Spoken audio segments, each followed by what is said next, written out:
It was a crisp autumn morning when Alex and Sam, both avid hikers, decided to take on the Bear Ridge Trail in one of the country's most remote national parks. The park was famous for its rugged terrain and the untamed wilderness that stretched for miles, a paradise for anyone seeking solitude. The trail itself was well maintained, a winding path through towering pines and thick underbrush, but there was a lingering sense of something ancient and forgotten in the air. Alex had been on many hikes, but Sam was a newcomer to the backcountry, and Alex had promised him a quiet, peaceful day in nature. "We'll be back by lunch," Alex said, adjusting the straps of his backpack.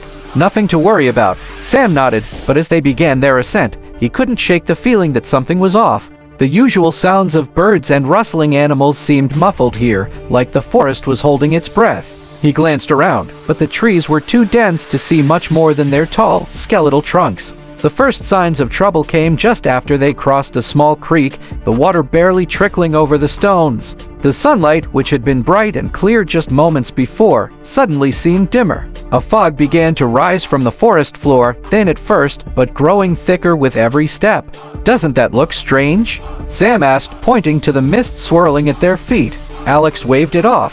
"It's probably just the change in elevation. We're getting higher up. Nothing to worry about." But Sam couldn't help but feel uneasy. It felt wrong, like they were being watched. The trail twisted sharply, and they rounded a bend to find a small clearing.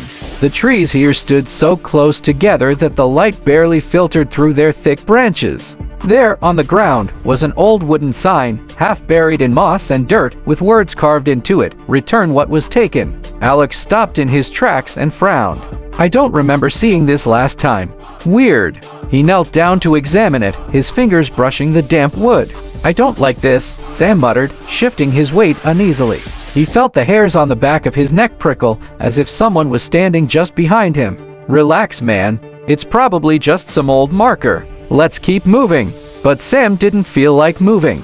The air felt thick, heavy with an energy he couldn't explain. They continued on, but the path seemed to stretch longer than it should have. Every step they took felt like it led them deeper into something wrong. It was then that Alex heard it. Faint at first, but unmistakable footsteps. Slow, deliberate, echoing through the trees. "Did you hear that?"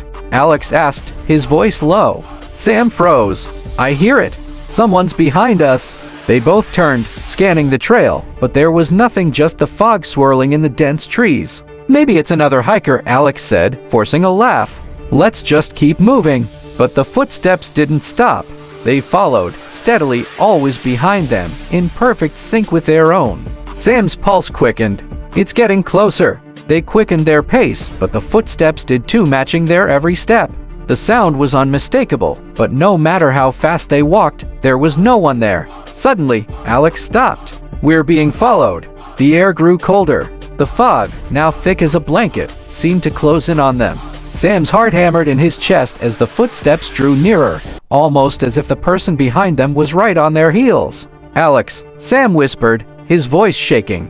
"We need to get out of here." They turned and began to run, but with each frantic step, the footsteps behind them quickened, drawing closer. The sound of them was deafening now, almost as if 100 people were walking just behind them, in the mist. They stumbled through the dense underbrush, branches whipping across their faces, but the footsteps kept pace.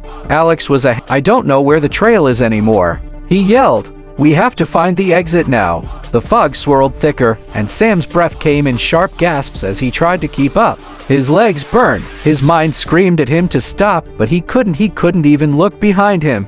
The footsteps were there, always there, too close now. He could almost feel the breath of the unseen presence on his neck.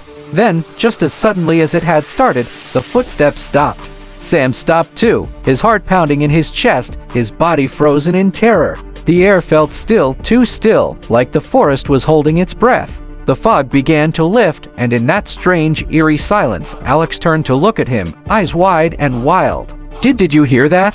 Sam asked. Alex's face went pale. There's nothing here." But Sam's eyes locked onto something behind Alex. Through the mist, a shadow moved, tall, dark, and impossibly still. Alex didn't see it at first, but when he turned to look, his blood ran cold.